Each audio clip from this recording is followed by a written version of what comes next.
Buenos días y bienvenidos al segundo día de la reunión de usuarios CICSA-ESRI 2021. Para mí es un placer presentarles a Carlos Salmán, director general de CICSA, y a Ramón Pérez, presidente de ESRI Venezuela, que además son amigos desde hace más de 35 años y están unidos por el SIG y por las ganas de mejorar a sus respectivos países y al mundo. Muchas gracias.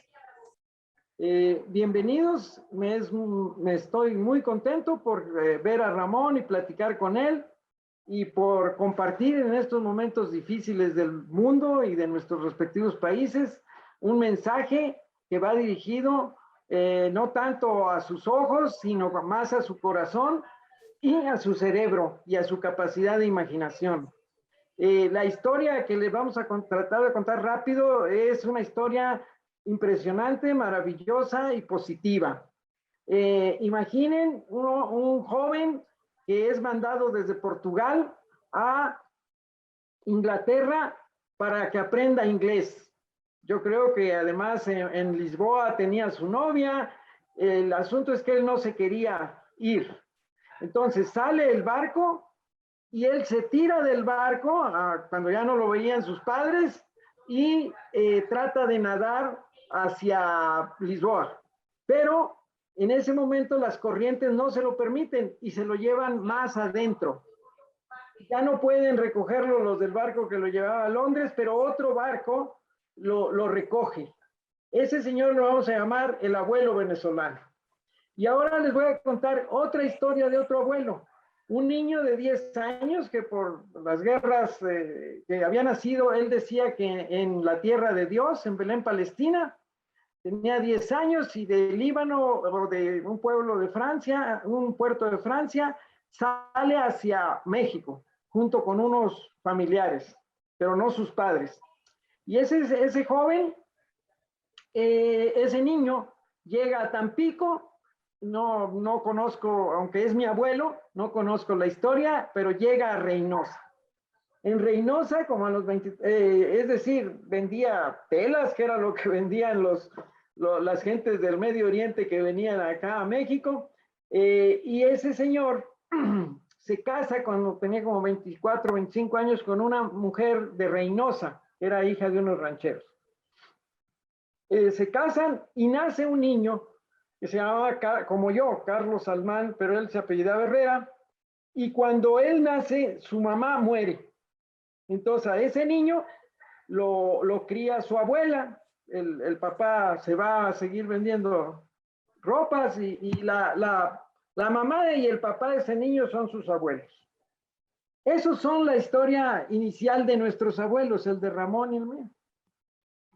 ¿Qué país se necesitaría para que el hijo de una persona, que Ramón les va a platicar la historia, llega a una isla y luego a Venezuela, tiene unos hijos y tiene un nieto que se llama Ramón Pérez? Y Ramón Pérez estudia arquitectura, empieza a interesarse en el GIS, es muy inteligente y conoce a una mujer que se llama Rosario y se casa con ella. Y unos años después invitan a otro señor que también tenía un abuelo que se llama Jack Langerman a que dé una plática en la ciudad de Mérida, Venezuela. Y de ahí Ramón entabla una relación que es muy importante para ESRI Venezuela, porque gracias a eso, de esa interacción entre ellos, llega también un señor que se llama, se apellida Logan, que es una persona maravillosa y que se va a trabajar a ESRI cuando ESRI era una compañía muy, muy pequeña. ¿Qué país hizo a Ramón Pérez? Un hombre noble, generoso, inteligente, más inteligente su mujer que él, pero eso también implica inteligencia, que ha luchado porque en Venezuela se tenga una buena vida. Pero no quiero hablar de Ramón, quiero hablar un poquitito de Venezuela. Venezuela tomó al nieto de ese señor que se tiró al mar y lo convirtió en una persona maravillosa. Esa es Venezuela, ¿me entiende? Un país que lo educó para que tratara de hacer de su vida una obra de arte, que es lo del concepto griego de paideia. Y en el caso mío, ¿qué pasó con ese niño que nació anduvo por el Golfo de México en camiones, conoció a una muchacha en un pueblo que se llamaba El Higo, Veracruz, se casó con ella, tuvo 3 hijos y el último de los hijos soy yo. Yo soy ingeniero mecánico, pero tuve la fortuna. ¿Qué fue lo que hizo este país, que se llama México, que me hizo a mí la vida y me permitió que pudiera hacer muchos mapas, que conociera a gente maravillosa? Entonces, nuestra plática es la esperanza que esos países que nos hicieron pueden significar para los jóvenes y niños venezolanos y mexicanos y latinoamericanos. No saquemos la brocha negra y pintemos todo lo negro. Mi plática será un rechazo a la imagen derrotada, mala de Venezuela. Venezuela ha sido y es maravillosa, y México ha sido y es maravilloso. En ocasiones hemos tenido muy malos gobernantes por muchos siglos y no hemos logrado conseguir que gentes que las hay y muchas, y vamos a tratar de plantearles algo de ellas, pudieran influir en los otros, los que gobiernan. Pero Venezuela y México no son sus presidentes, son pueblos maravillosos. No nos juzguen por nuestros presidentes. Entonces le paso la baraja a Ramón para que les cuente más de la historia de ese abuelo y de él, de Rosario y de Venezuela. Muchas gracias, Carlos. Muy bien. Quería comenzar contándoles más bien sobre mi encuentro con Carlos. Nos conocimos en Redlands en la oportunidad de una conferencia de usuarios.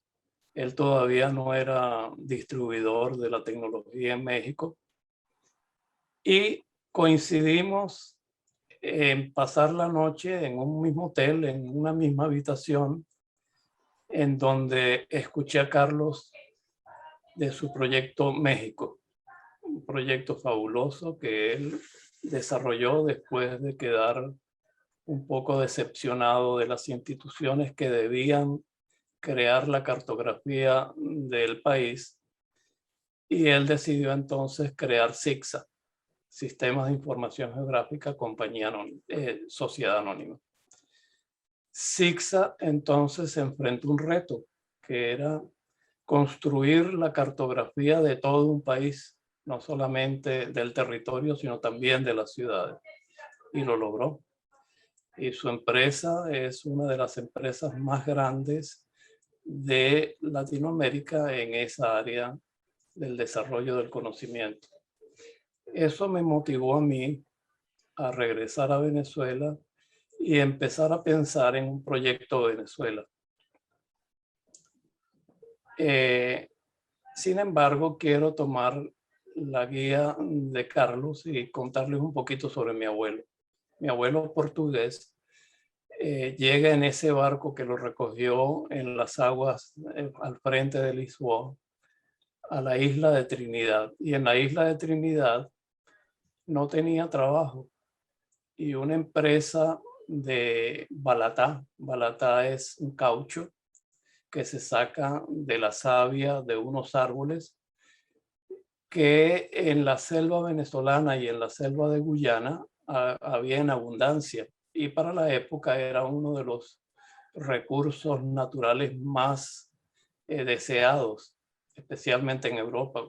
Se inicia la fábrica de automóviles y los automóviles necesitaban cauchos, llantas, y ese material viene de ese árbol que se llama el árbol del caucho.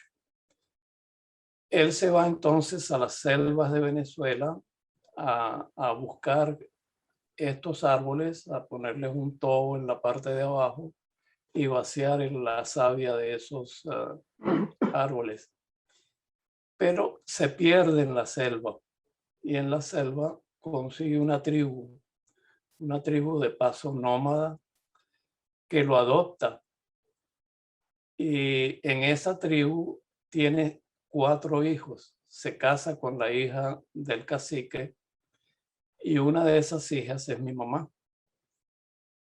y llegan a dar a un sitio que se llama el Callao, y el Callao era un sitio donde había unas minas de oro, y mi abuelo portugués se convierte en minero y hace un cierto dinero a partir de ese oro que extrae de unas minas en donde nadie sabía, por eso se llama el Callao.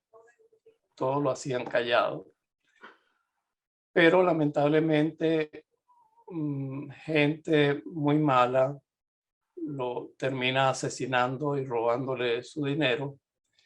Y esta pobre campesina venezolana que se llama Rosario, mi mamá también se llamaba Rosario, tiene que emigrar a Caracas, en donde se conoce como un obrero que venía de los Andes venezolanos. Y llegan a la misma pensión, y en esa pensión se conocen y deciden vivir juntos. Y se mudan a una esquina donde había mucha pobreza. La esquina se llamaba la esquina de Desamparados. Y en ese sitio viven en un pequeño ranchito hasta que mi padre inicia un trabajo con el Ministerio de Correos y Telégrafos de Venezuela, en donde aprende a repararlos y se convierte a la larga en el jefe del taller de reparaciones de correos y telégrafos. Correos y Telégrafos decide enviarlo en algún momento a Curazao a aprender sobre una nueva tecnología que Venezuela estaba comprando a Suecia.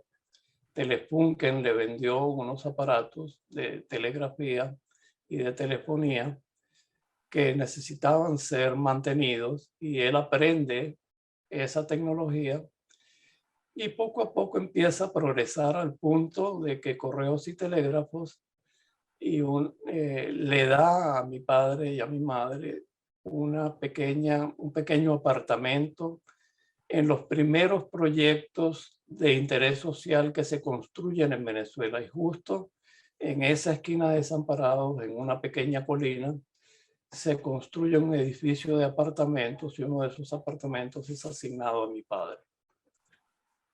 Yo en ese apartamento vivía apenas a cuadra y media de una escuela Vicente Landaeta, donde me hacen tomar la primaria, y apenas a cuadra y media del Liceo Rafael Urdaneta, en donde empiezo la secundaria, hasta que lo nombran a él jefe de los talleres de reparación de los Andes, con sede en la ciudad de Mérida, ciudad fabulosa, en donde hay una Universidad de los Andes, donde inicio mis estudios de arquitectura y me graduó en 1966. Pero les cuento esto porque Venezuela tenía esa capacidad de enseñar a sus habitantes gratuitamente en una universidad. Y de ahí surge un conocimiento importante que me lleva a hacer un posgrado en Filadelfia en planificación urbana. Un mes antes de irme conozco a mi esposa, la invito, ella era de la primera promoción de arquitectos de la Universidad de Zulia, yo de la primera promoción de arquitectos de la Universidad de los Andes, y nos vamos a estudiar y nos graduamos en planificación urbana y en diseño urbano. De regreso, conocemos por una revista un artículo de Jack Dangermond. Jack era hijo de un holandés que llegó a Redlands y instaló un nursery. Nursery es un sitio, un vivero, donde venden matas. Y ahí nace Jack en Redlands, pero hijo de un inmigrante holandés. 3 inmigrantes se reúnen y le dan a sus hijos lo más importante, que es conocimiento. Y el conocimiento es el centro del desarrollo de un país. Por eso lo que ha hecho Carlos en México, que el año pasado CICSA ganó el premio de educación a nivel mundial, Y lo que estamos tratando de hacer en Venezuela, que es crear una asociación universitaria para el desarrollo, es centrar el verdadero propósito del conocimiento en el desarrollo de nuestros propios países. El poder no está en los políticos, el poder está en la ciudadanía, que se apropia del conocimiento del territorio para invertir en él y para desarrollarlo. Y eso es lo que estamos haciendo. Les queremos mostrar en esta conferencia de CICSA en México la experiencia de la Asociación Universitaria para el Desarrollo, para que ustedes vean lo que ya estamos logrando, que no es ni la 10ª parte de lo que ha logrado Carlos y su empeño de desarrollar un proyecto México como el que ha logrado. Muchísimas gracias. Bien, una de las cosas que platiqué con Ramón es que Ramón invitó a Jack a dar una plática cuando ya Ramón y Rosario tenían el encargo de hacer planificación urbana para Mérida. Alguna vez platicando con Jack, me explicó la importancia. Jack estudia en Harvard y en Harvard ya había computadoras, pero en esos años las computadoras no tenían plotters. Todo se hacía con unas impresoras de puntos en donde se podía hacer ahí un dibujito, poner Feliz Navidad y se alimentaban con tarjetas perforadas y bueno, la historia de Jack, que lo invitaremos a que un día la platique en estas pláticas de Carlos y don Ramón, que queremos hacer más frecuentes, con invitados y todo. Jack hace un programa para analizar el espacio en relación a las necesidades de desarrollo. IBM le compra ese programa y entonces ESRI empieza a tomar fuerza al inicio de los 70s. Pero alguna vez, Jack, adicionalmente a estar trabajando en computadoras y en desarrollar programas, tenían una pequeña área de planeación urbana. Y para él, la planificación urbana, tanto en Japón como en Venezuela y todo, fue muy ilustrativa para poder desarrollar las ideas de un sistema de información geográfica. Nosotros, voy a hablar un poco de la experiencia mexicana. En 1896 a don Porfirio le dicen que hay que hacer una carta topográfica y catastral, porque México tiene graves problemas de tenencia de la tierra, porque los españoles se apropiaron de la tierra, cuando viene la independencia no se le devuelve a los indios, va a dar a manos de la iglesia. Benito Juárez dice, ¿saben qué? Ustedes dedíquense a las almas y las tierras van a ser de los pueblos, pero no se hacen mapas.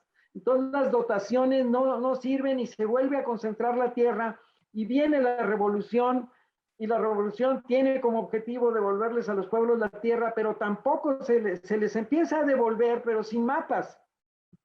Entonces siempre la gente más poderosa toma las mejores tierras y no todo fue así, pero México siempre ha tenido un atraso porque no tiene la tierra, la tenencia de la tierra no está libre y no se respeta. Bueno, yo soy ingeniero mecánico. La historia del abuelo llega ahí, tiene un hijo, ese hijo es mi papá. Mi papá conoce a mi mamá, que se llama Nidia, y que tenía ella una academia de corte y confección, con un estilo así de costura francesa, con unas reglas muy bonitas. Pero tenemos una vida aventurera en el Golfo de México. A diferencia de Ramón, que tuvo una escuela y una casa y estabilidad, yo no tuve nada de eso. Yo nací en Matamoros, me registraron en Veracruz, crecí en Tabasco, crecí en la colonia Belén, crecí en Tuxpan, crecí en Poza Rica, crecí en Papantla. Papantla es un pueblo mágico, mágico. Los hombres vuelan, los voladores de Papantla. Tuve una vida maravillosa en ese sentido, muy pobres, pero siempre hubo comida y escuela. Y escuela muy sólida. 49 por 51 son 2.499. Yo me sabía las tablas de todas, de ida y vuelta, porque no había instrumentos para, el único instrumento para enseñarnos era la mente y el amor de los maestros. Nos enseñaban violín sin violín y el maestro silbaba. Entonces, yo crecí en ese pueblo que es como Macondo de 100 años de soledad, pero siempre hubo escuela y siempre la escuela fue de primer nivel por sus maestros. Mi papá murió cuando yo tenía 10 años y eso llevó estabilidad a nuestra familia porque mamá, que era muy inteligente, nos llevó a Ciudad Madero, Tamaulipas, y ahí estudié en una secundaria nocturna, la secundaria, y luego en el MIT, o sea, en el Madero Institute of Technology, estudié ingeniería mecánica, que era una escuela excelente de ingeniería. Terminé y me fui a México y un amigo me dijo que había una institución que se llamaba CETENAL, Comisión de Estudios del Territorio Nacional, y entonces que ahí te pagaban por hacer unos mapas, y yo dije, no, pues aquí voy a trabajar y mientras hago mi tesis. Y empecé así. Y en eso llegó el director general de CETENAL, porque la historia que dice Ramón de mis mapas y el proyecto México es una continuación, y yo hice eso por la gran fortuna que tuve de llegar a donde había unos hombres, ingenieros sabios, filósofos y nobles y nacionalistas. Este ingeniero llega y nos dice, si México, lo que ustedes están haciendo no son rayas, es la visión de México, es la medición de nuestro país que nunca hemos tenido y ahora la vamos a tener. Y es como la visión del águila y la sabiduría de la serpiente. La serpiente es Quetzalcóatl, la serpiente emplumada, o sea, un hombre sabio, que iba a regresar. Bueno, entonces, ¿qué es lo que ocurre? Yo oí la visión del águila y la sabiduría de la serpiente, no entendí nada, pero sentí que ellos estaban queriendo cambiar el país porque decían, no vamos a hacer el mapa topográfico, sino el de geología, el de hidrología, el de suelos, lo que puede producir vida, el de cómo estás usando el suelo, cómo lo debes usar, áreas urbanas, no queremos que pongas la ciudad donde se inunda, no te pongas al lado del cerro porque se va a venir el cerro, no cortes los árboles. Y otra vez, visión del águila y sabiduría. A los 6 meses yo ya no quería ser ingeniero mecánico, quería ser cartógrafo. Y me dediqué, y como en el TEC Madero las matemáticas te daban 10 horas a la semana,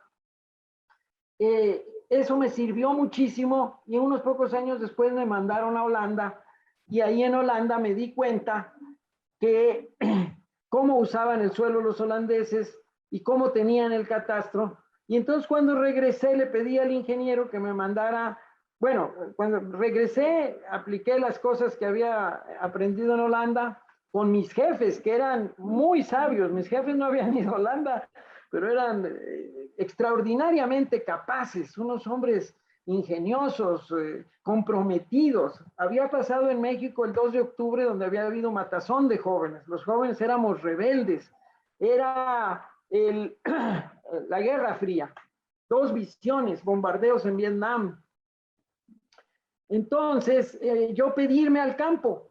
Y me dijo, vamos a ir a ver al general Pámanes, que es un general que es gobernador de Zacatecas, pero ven, trae el mapa. Y llevé el mapa y me dijo, mira, ¿ves este color? Aquí el suelo no sirve para agricultura. Y hay gente, entonces aquí hay miseria. Pero yo no conocía la miseria, porque en el Golfo de México, si no teníamos dinero, comíamos pollo y frutas y todo. Nunca tuve hambre, ni falta de maestros. Y éramos pobres, vivía en casas de 3 paredes. Bueno, cuando yo llegué ahí, las madres no podían darle pecho a sus hijos porque no tenían comida. Vendían pieles de víbora o animales, ratones, y los niños los alimentaban con té. Entonces yo dije, hay que hacer otra revolución. Pero hablé con el general y me dijo, no, vamos a darles empleo de otro, Carlos, acompáñame a México. Y fui con él a México y se consiguieron unas máquinas de coser. Pero yo ya sabía que algo estaba muy mal en México, pero muy mal. Y entonces regresé y decía, ¿sabe qué? No sirven los mapas porque no tienen el catastro. Tenemos que ayudar a los estados y a los municipios a que se haga el catastro. Y el ingeniero fue y me dijo, sí, vamos. vamos a hacerlo y lo empezamos a hacer. Pero en eso hubo una crisis. México siempre tiene crisis y la gran daño que ha tenido México y Venezuela, hay una poesía que dice, patria, tu superficie es el maíz, y luego dice, y tus minas el palacio del rey de oros, y tu cielo las garzas en desliz y el relámpago verde de los moros, de los loros, perdón. El niño Dios te escrituró un establo, y los veneros de petróleo el diablo. El petróleo ha sido una maldición para México. Sí nos ha producido dinero, pero la peor maldición, y México está en un problema tan grave, porque en 1976 o 77 o 70, por esos años, un marino, un pescador descubrió una salida de chapopote del mar y se encontró un gran yacimiento. A partir de ahí, México, que ese yacimiento era enorme, no como los de Venezuela, pero enorme, Estados Unidos y el Wall Street aplicó una estrategia interesantísima. Le dijo, todo lo que quieras de dinero, mira, aquí está, nada más le firmas aquí y yo te doy el dinero para que tú hagas tus pozos. Ni los hicimos los pozos aquí, nosotros, los hizo Slumberg y Halliburton. Con contratos leoninos y contratos que enriquecieron a los funcionarios y a los expresidentes y a mucha gente. Y bueno, México participó un poco, se les escapaba algo, unas migajas fueron hacia México, pero quedamos con una deuda espantosísima. México es un país empobrecido por esa deuda. Estaríamos mejor si no hubiéramos hallado ese petróleo, pero lo hallamos. Y en 1978-79, cuando todavía el presidente que había hecho eso del petróleo y que metió al país en una crisis, que vinieron los de Fondo Monetario y el Banco Mundial le dijo, si quieres que te sigamos prestando, cuando ya éramos adictos. México le vende droga a Estados Unidos y Estados Unidos nos regresa la droga del crédito, la droga de endeudarse. Cuando viene esa situación, dicen, vamos a hacer más chico el gobierno y escogen a Cetenal. Yo no me salí ni quería ser de la iniciativa privada, pero ya era privado de la iniciativa porque a pesar al ingeniero Puig lo quitaron, empezaron a desmantelar las situaciones y dijeron, ya no hagan ni la carta 50,000 topográficas, nada, solo la 250, que era la que se quería a nivel continental para inventariar los recursos. A escondidas mis jefes me dijeron, haz la 50,000 topográfica y seguimos haciéndola. Pero ya no se podía hablar de sistemas estatales, de catastros. Ya eso ya no. Entonces yo me salí y aunque no quería yo ser de la iniciativa privada, me hice de la iniciativa privada y hice CICSA con el mismo objetivo que era, ¿qué queremos y qué seguimos queriendo para Venezuela y para México? Un uso inteligente del suelo, el agua y la energía. Pero los mapas no sirven si no están en la mente y en el corazón de la gente. Y ¿saben qué? Y eso es lo interesante de esta plática. Y yo empecé a luchar por eso y avanzamos en algunos aspectos y en otros no. La corrupción es lenta y progresiva, decía uno de mis jefes. Y esa ansia del dinero, ¿me entiende? Y las sociedades empobrecidas y los pueblos donde se inunda y los alimentos escasos y los niños desnutridos, ahora sin medicinas para el cáncer ni para muchas cosas, ya sin vacunas de las otras. Sin embargo, ante esas situaciones, y ya conocí a Ramón y a Ramón admira mucho el Proyecto México, pero desgraciadamente yo debo ser honesto, no desgraciadamente, yo debo ser honesto. Aun cuando tengamos todos los mapas, esa no es la solución. ¿Dónde podría estar la solución? En Venezuela.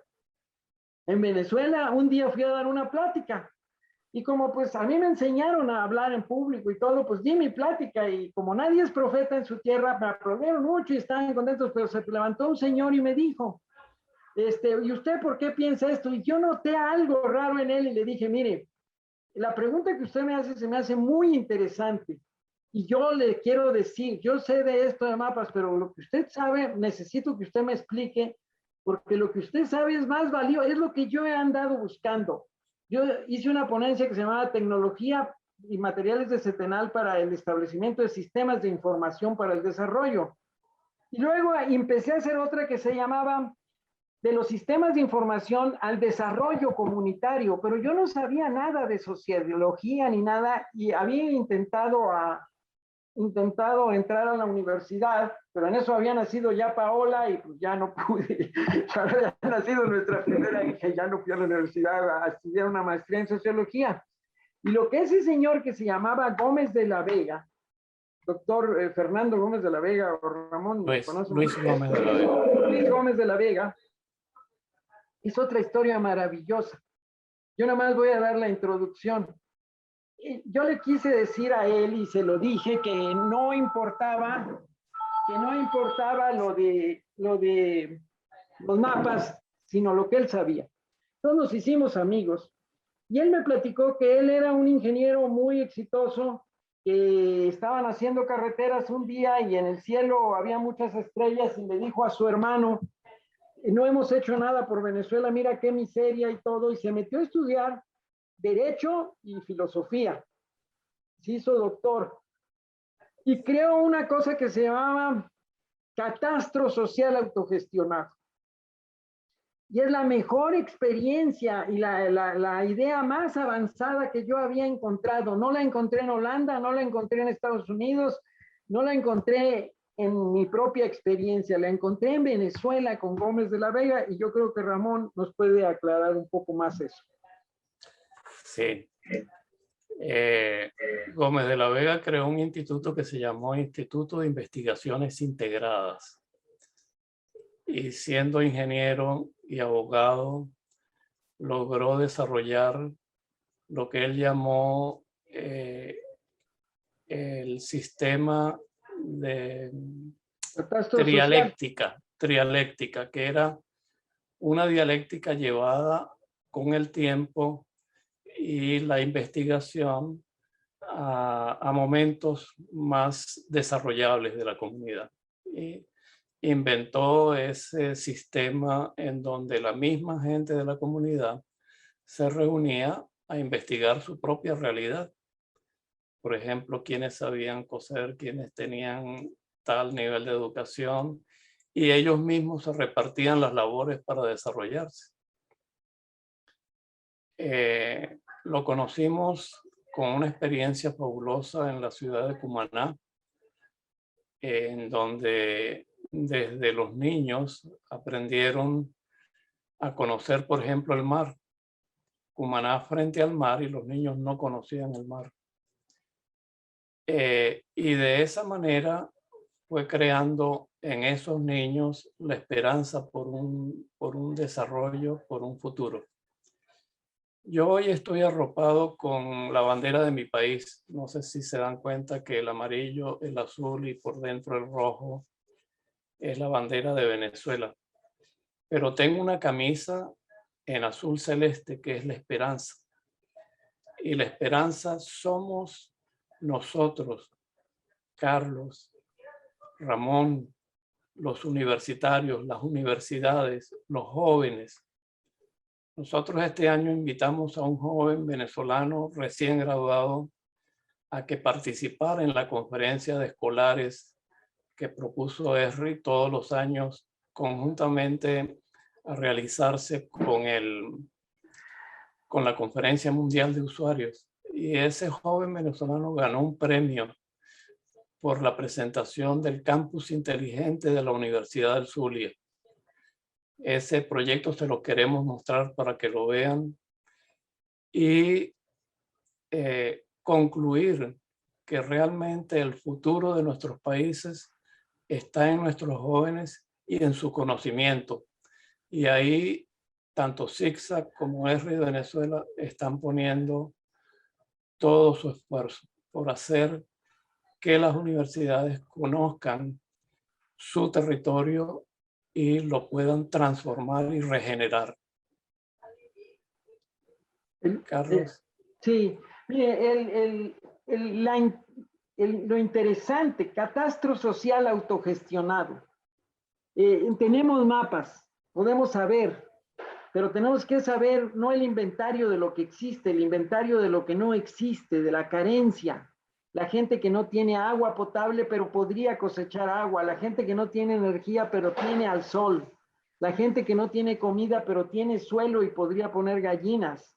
La sociedad tiene necesidades, decía Gómez de la Vega, pero también tiene capacidades. Lo único que se necesitaría es que no las roben. Entonces tenemos que hacerla inteligente para que defienda el producto de su trabajo. Esa desesperación, yo llevo hace 30 años exactos, yo ya había terminado la carrera y terminado mi entrenamiento para hacer mapas. Hace 50 años empecé a hacer un mapa a destajo, que lo que hacía me pagaban, ahí en Setenal, y ahí percibí el sueño. Borges dice, entendí que la tarea más grave, más difícil que puede emprender un ser humano es darle materialidad a los sueños. O sea, mi vida ha sido un sueño. ¿El sueño de quién? Como en el cuento de Borges que se llama Las ruinas circulares, un hombre quiere soñar a un hombre y al final de cuentas lo sueña, se hace y ve que a ese hombre que él soñó no lo quema el fuego, pero también a él no lo quema. Entonces él también es un sueño. Es un sueño que soñó un sueño. Yo esos 50 años junto con Ramón y con Jack y con muchas gentes hemos soñado. ¿Qué sueño? Sueño en construir unos países que no van a ser tan ricos porque no necesita ser tan rico. Tengo que decir que tenemos una pandemia espantosa por nuestro descuido de hace un año y medio, por la valentía de Trump y de nuestro presidente y de Bolsonaro y de Boris Yeltsin y de Modi de la India, que dicen que nosotros somos muy machos, nosotros no usamos tapabocas. Eso costó decenas de miles de muertos. Tener presidentes tan machos. Son muy valientes, no usan tapabocas, entonces sus seguidores tampoco usan tapabocas. En el caso de Estados Unidos están peor, ni siquiera se vacunan. ¿Y en qué mundo estamos? En un mundo en que Estados Unidos quema sus bosques. La nación más poderosa del mundo no es capaz de pensar lo que pensó Gómez de la Vega, porque una de las cosas es, existe el tiempo, existe el espacio, existe la economía, existe el conocimiento, pero también existe cómo se resolvería el problema de los bosques de California. En esos bosques hay nieve. Cuando haya nieve, junta agua allá arriba para que si después la sequía produce fuego, lo vas a poner esa agua en una cosa flamable que se va a incendiar la bolsa de papel o lo que sea y va a apagar el fuego que se inició. Pero no lo podemos hacer. Lo mandamos en aviones y helicópteros y tenemos bolsitas de agua. Es absurdo lo que estamos haciendo con el mundo, es absurdo. La primera bronca ahorita es, la pandemia no ha acabado. Ahorita México está en su tercera, ¿cómo se llama? Ciclo. Y es espantoso porque pudimos haberlo parado no con 500,000 muertos, sino con 100,000 o 80,000. Pero ¿qué producen esos muertos? Huérfanos producen. Producen padres que se quedan sin hijos para que los sostengan y se consigan hijos que se quedan sin padres. ¿Dónde están esos hijos? ¿Dónde están esos huérfanos? ¿Dónde están las enfermedades nuevas que nos deja el COVID? Necesitamos GIS. Necesitamos entender que hay que crear un mundo nuevo. Y en ese mundo nuevo, lo que Venezuela sabe y lo que ha aprendido, no nada más lo que nos dicen los medios, Gómez de la Vega, como Puig de la Parra, como todos esos hombres sabios, necesitamos rescatar ese conocimiento. Entonces, a mí me dio mucho gusto en esta plática, porque, ¿qué les quiero decir? Yo no soy un genio ni nada. Yo nada más tengo sueños, soy un soñador. Nada más que mis sueños duran. Yo sigo soñando lo que soñé, lo que me enseñaron mis maestros cuando mi maestro tocaba danzas polopsianas del príncipe Igor, silbadas. Y nos hacía que le hiciéramos así. Nunca tuve un violín, pero soñé con el violín. Entonces, Venezuela, el mensaje que yo le quiero mandar, no estás derrotada. Nosotros somos Venezuela, es nuestra segunda casa como Colombia, y entre todos los latinos y luego los anglosajones o lo que sea, podemos construir un nuevo mundo. Nada más que hay que soñar un nuevo mundo más justo. ¿Qué es lo que lleva al hombre a actuar mal? Aún sin desearlo, la ambición, el deseo de riquezas y de poder, sobre todo el de poder para enriquecerse y para otras cosas. Y sin embargo, Lao Tse en el Tao dice, sabiendo que con suficiente es suficiente, siempre tendrás suficiente. El problema es que no entendemos la frugalidad. Cómete una hamburguesa si quieres, pero ¿para qué te comes otra y otra y otra? No tomes Coca-Cola. ¿Cuánto cuesta un litro de Coca-Cola en México? Un metro cúbico de Coca-Cola, 20,000 pesos. Y un metro cúbico de agua, 10. ¿Por qué tomamos Coca-Cola? ¿Por qué nos empobrecemos y nos enfermamos con diabetes? Tenemos que cambiar, pero para cambiar un mundo hay que cambiar a una persona, hay que cambiar a Carlos, que no hable tanto. No, pero lo que les quiero decir es, quiero mandar un mensaje, aprovechar esto para mandar un mensaje a México, bueno, a Venezuela y a México. Nosotros no somos países derrotados, no saquemos la brocha de negro, la vamos a pintar de colores, no todo va a ser verde ni azul ni bonito, va a haber cosas muy duras y hay, la inseguridad en México, la falta de medicinas, la falta de comida, un país con tantos recursos, con 2 mares, Venezuela en esa pobreza no debe ser así, pero que hay que hacerlo un hombre a la vez, y ese hombre somos nosotros.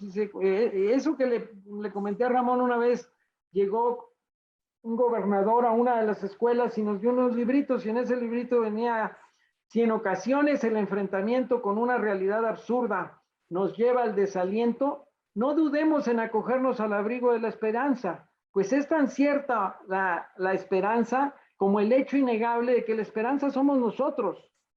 Estamos derrotados y nosotros nos derrotamos, pero no nos vamos a derrotar. Y vamos a hacer estas pláticas de otros temas y de otras cosas, y invitaremos a Jack y a otras gentes, y les agradecemos esto. No hubo PowerPoint, porque no queríamos hablarle a sus ojos, queríamos hablarle a su corazón y a su imaginación. Imaginen un Venezuela distinto, imaginemos un México distinto, en donde no vamos a ser todos ricos ni nada, pero todos vamos a tener más justicia. Último mensaje, devolvámosle la dignidad que siempre han tenido nuestras madres, nuestras hermanas, nuestros hijos, las mujeres. En este pueblo, ¿cómo pudimos hacer que la canción favorita de Pedro Infante fuera "No tiene perdón de Dios si le pega a una mujer"?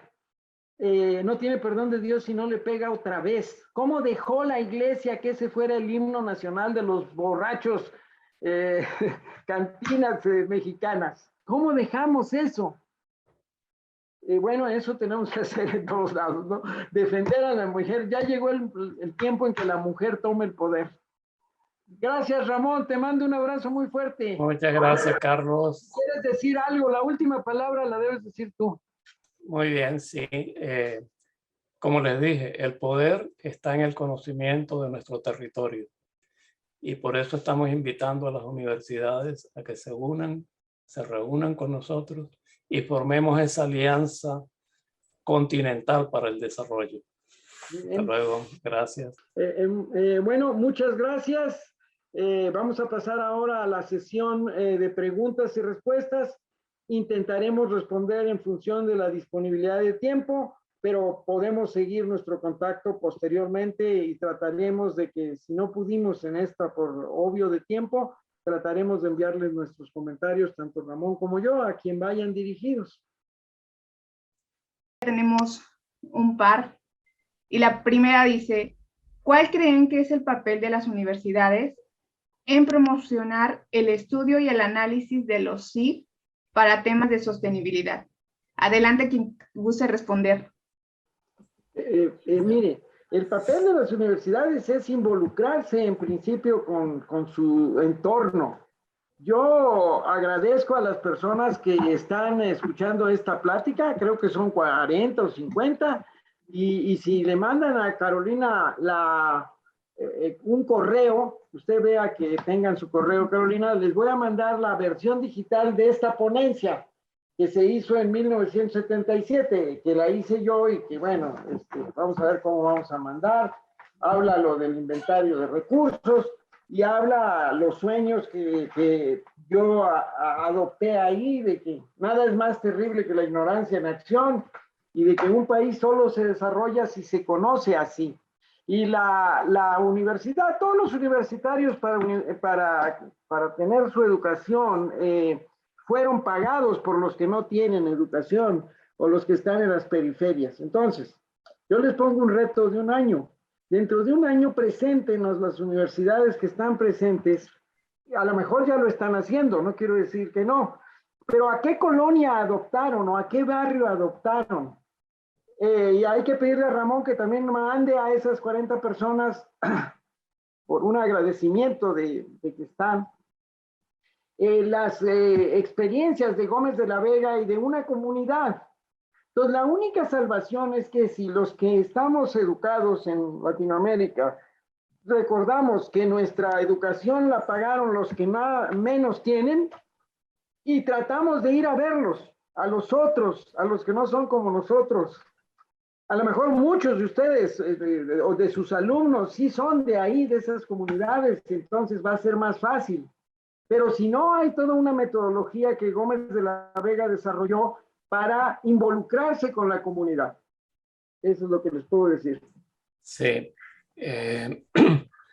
La educación, por supuesto, es tal vez el factor más importante para el desarrollo de un país, pero especialmente la educación orientada a conocer los problemas de nuestra propia comunidad.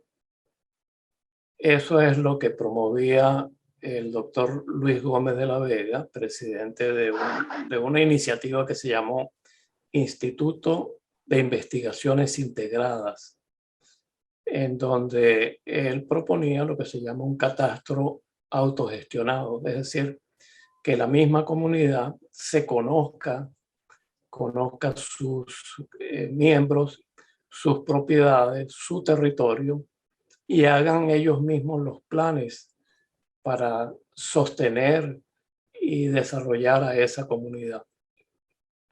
Le estaba comentando al ingeniero Salmán ahorita que hay una comunidad en el estado Mérida, en Venezuela, que se llama Santa Cruz de Mora, en donde el doctor Gómez de la Vega y su hijo acentuaron el estudio en esa comunidad e hicieron que ella participara en el desarrollo de su futuro.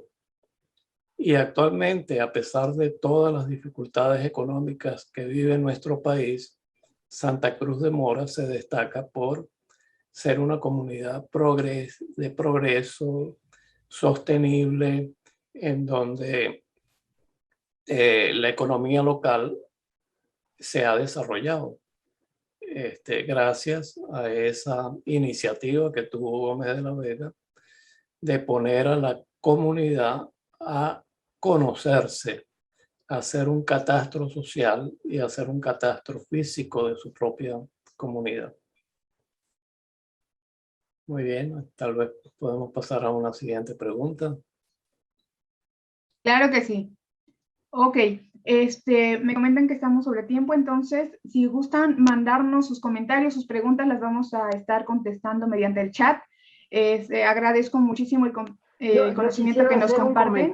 ¿Hay punto de hacer un comentario o ya no hay? Sí, muy breve, por favor. No, muy breve, que estamos viviendo una situación límite, como el filósofo Karl Jaspers dice, que es cuando el hombre se enfrenta a la enfermedad, a la culpa, a la muerte. Pero puedes sobreponerte sobre eso si tú tienes conciencia de lo que es una situación límite. Latinoamérica tiene una situación límite, pero Costa Rica está muy bien y Costa Rica es más chica que el estado de Chiapas o que muchas provincias de Venezuela. O sea, no podemos seguir pensando nada más en inflación, en Wall Street y todo. Tenemos que ir a pensar en las casas de las gentes que no tienen nada cerca de la universidad. Eso es lo que hicieron ahí y Ramón prometió mandarnos eso. Involúcrense con los otros que no son como nosotros, que no estudiamos, que y ayudémoslos a que no dependan de que si en Estados Unidos imprimen muchos billetes o no imprimen muchos billetes. La comida la tenemos ahí cerca, el agua puede estar cerca, podemos vivir bien. Eso era todo. Ya, muy bien. Muchas gracias, ingeniero. También un mensaje final de parte mía, y es que en Venezuela estamos tratando de crear una alianza universitaria para el desarrollo. Y ya lo estamos logrando. Ya tenemos un grupo de universitarios que han decidido asociarse para estudiar nuestra propia realidad. Gracias. Les agradezco mucho por el conocimiento que nos comparten, las ideas, las motivaciones de ambos. Invito a todo el público a que continúen con nosotros en el canal educativo y en la siguiente presentación nos va a acompañar el equipo de RI Venezuela, quienes nos compartirán un par de casos de éxito de tecnología para campus universitarios. Entonces, iniciamos en breve. Muchísimas gracias. Gracias, Carolina. Gracias. Gracias.